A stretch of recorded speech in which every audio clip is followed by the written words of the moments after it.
गुरुदेव, आपके चरणों में कोटि कोटि प्रणाम। गुरुदेव भगवान, हमने संसार में जिनको अपना आश्रय मानकर जीवन साथी के रूप में वर्ण किया और जीवन समर्पित कर दिया, उन्होंने ही जब हमें ठुकरा दिया और जीवन की मझधार में बिल्कुल अकेला छोड़ दिया।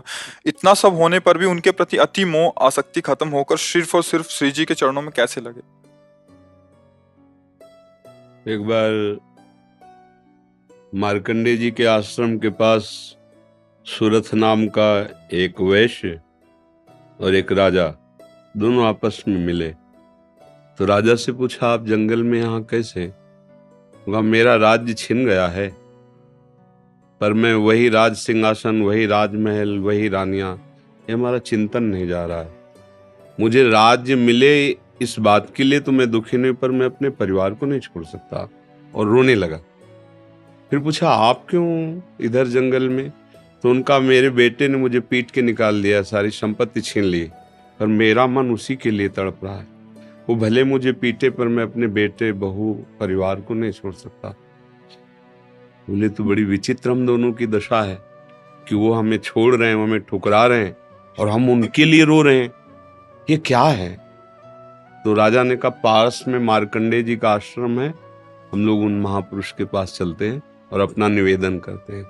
तो जाके प्रणाम किया और अपनी बात दोनों ने रखी। तो मार्कंडेय जी ने कहा, ये भगवती माया का प्रभाव है।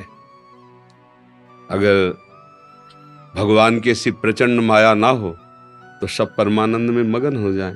ये माया ही, वो हमें धोखा दे, वो हमें ठुकराए, पर हमारा मोह, हमारी ममता उससे बिलग नहीं होती है। अब उससे हटने का एक ही उपाय है, साधन को हरिभजन है, कै सत्संग सहाय। अगर हम सत्संग सुने तो सुनते सुनते बुद्धि पवित्र हो जाती है और फिर निश्चय होने लगता है। आप जिनके लिए रो रहे हैं, जिनकी बुद्धि पावन हुई, उन्होंने तिरस्कार पूर्वक छोड़ दिया। रत्नावती जी, भक्तमाल में चरित्र है, पढ़ लीजिए। रत्नावती जी पूरे रानी के जैसे सुख होते हैं वैसे ही रानी थी, वैसे ही सुख में मगन थी। कोई हरि भक्ति, कोई भजन, कुछ नहीं। और राजा भी अत्यंत प्यार करते थे, पर दासी वो वृंदावन आती थी और संतों का संग करती थी, सत्संग। तो उसके हृदय में गोविंद के चरणों में प्रीति उत्पन्न हो गई। वो रानी के कभी पैर दबा रही होती तो एकदम बोल पड़ती, हा कुंज बिहारी, हा गोविंद।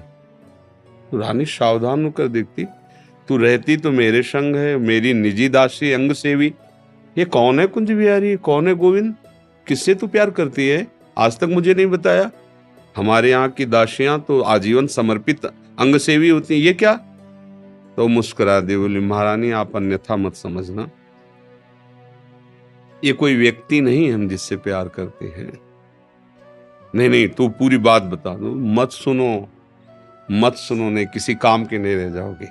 और रो पड़े। भगवान का जो प्यार होता है ना हृदय में, वो अलग कोटि का होता है। वो बस मत पूछो, आप मत पूछो। अब तो और आकर्षित हुई, नहीं नहीं आप बताओ ना। तो जब बैठ करके भगवत चर्चा, उनकी रूप माधुरी, गुण माधुरी, वो तो इतना उसके हृदय में अच्छा लगा कि पैर दबाने से हटा के सिराने बैठा लिया। देखो तुम अब वहां नहीं, अब यहाँ बैठ के केवल हमें प्रभु की बात सुनाओ। इतना रंग चढ़ा कि हृदय विकल हो, उनका कैसे दर्शन हो सकते हैं? गोविंद के कैसे दर्शन हो सकते हैं? बिहारी जी के कैसे दर्शन हो?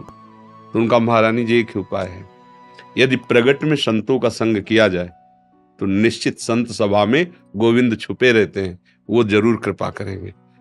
तो रानियों कहीं जा तो सकती नहीं, तुम ऐसा करो, बगल में एक भवन तैयार करवाओ संत सेवा के लिए, और संतों को बुलाओ, और हम स्वयं बनाएंगे, संतों को पवाएंगे, उनके श्रीमुख से भगवत चर्चा सुनेंगे। उस समय दिल्ली में बादशाह के समीप विराजमान थे माधो सिंह, उनके पति का नाम था। अब रानी का हुक्म, महल के निर्माण हुआ, पास में संतों, और खिड़की से वो दर्शन करती, फिर सुंदर भोग पधराती, जाके सब संतों को पवाती। ये जब सूचना पहुंची राजा के बाद, बिना हमारे आदेश के संत निवास बन जाना, संतों के बीच में, रानी को ऐसे कोई सहज थोड़ी देख सकता, जाना सब। तो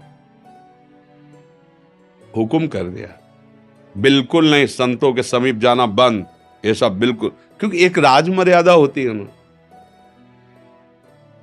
और कुछ कठोर शब्द कहे।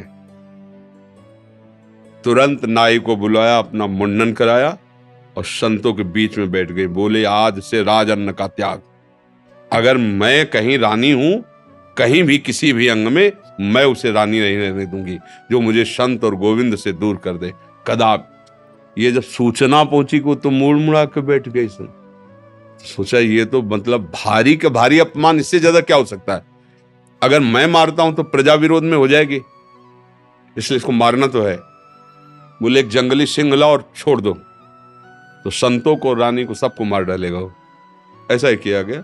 सैनिकों ने जैसे चारा रख के, बकरा आदि रख करके पिंजड़े में सिंह को बंद करके लाए और दरवाजे पे को। वही दासी जो उनकी गुरु थी, वो आरती की सामान दे रही थी और पूजन की थाल लेकर वो ठाकुर जी का श्रृंगार कर। दासी ने कहा, महारानी सिंह। जो ही पिंजरा से खोला गया तो ऐसे मुड़ी, उनका सिंह नहीं, नरसिंह भगवान पधारे, थाल लेके। सिंह ऐसे जैसे कोई गाय ना, सीधी गाय हो, ऐसे तिलक लगाया, आरती की, प्रणाम किया। ऐसे सब देखते रह गए। फिर लौटा सिंह को मारी छलांग, तो जो ऊपर बालकनियों में खड़े देख रहे थे ना मानसिंह के आदमी, फाड़ के फेंक दिया और गुर्राता हुआ भाग गया। अगर हम अपनी भक्ति के रंग में आ जाएं तो फिर हमारा ये माया मोह संसार नष्ट हो सकता है। अन्यथा हमारे शब्द तो जरूर अच्छे नहीं लगेंगे, पर सही पूछो तो कृपा है जो असलियत का पता चल रहा है। यहाँ कोई किसी से प्यार नहीं करता। अपने सुख स्वार्थ की जब तक पूर्ति लगती है, हमारा मन जब तक राजी है, तब तक हमें आपको प्यारे कहते हैं, अपना प्यारा बना लेते हैं। और जब हमारा मन कहीं और राजी हो गया तो आपकी तरफ देखते नहीं। संसार का ये स्वरूप, पर मेरे प्रभु का ऐसा स्वरूप नहीं है। सबरी मैया कोई ऐसा थोड़ी बहुत रूप ऊंचे कुल की, ऐसा नहीं था। सबर जंगली जातियों में आती है उनमें, लेकिन भगवान की भक्ति से बड़े बड़े ब्रह्म ऋषियों के आश्रम में भगवान नहीं गए, सबरी माता के। भगवान ये सब संसार यही सब देखता है, तुम्हारा रूप, तुम्हारा गुण, तुम उसके काम लायक हो कि नहीं हो। अगर स्वार्थ की पूर्ति लायक नहीं हो तो कोई भी हो, हट जाओ या वो मार डालेगा। संसार का स्वरूप है, कोई न कोई नाटक करके तुम्हें नष्ट कर देगा संसार। लेकिन हमारे भगवान कैसे भी नीच, पतित, अवगुणी, कुरूप, बिल्कुल मूर्ख कैसा भी हो, भगवान उसे अपनी गोद में ले लेते हैं। तो एक ही उपाय है, भगवान के चरणों का आश्रय लेना, वही परम पति हैं। देखो मीरा जी ठसक से कहती, मेरे तो गिरधर गोपाल दूसरा न कोई। और ये कभी धोखेबाज नहीं है, कभी धोखा नहीं। हम सही कहते हैं। अगर हमें जैसे बचपन से लगे रहे ना, हमें बात समझ में नहीं आती ना, तो हम ये जरूर माइक से कहते हैं कि भाई देखो, भक्ति करना ठीक है, पुण्य है, मंगल है, लेकिन हम अपनी छाती की बात कहते हैं। अभी तक कमी हमारी और कृपा उनकी डुबो रही है। बस अगर कहीं कमी है तो हमारी कमी है, उनकी तरफ से कृपा ही कृपा, दुलार ही दुलार है।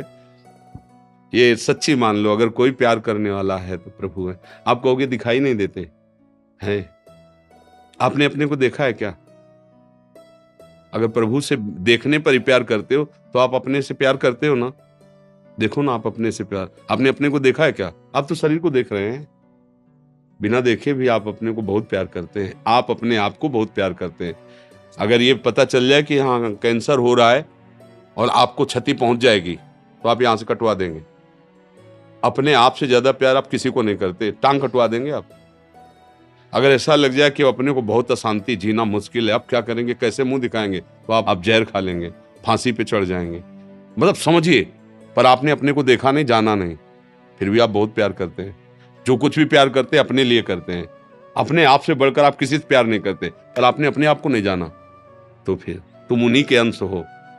जब तुम अपने को नहीं जान पाए तो जैसे अनजाने में आप अपने से प्यार करते हो, ऐसे ही शुरू कर दो प्यार प्रभु से, और उनके तुम हो वो सामने आ जाएंगे पक्का।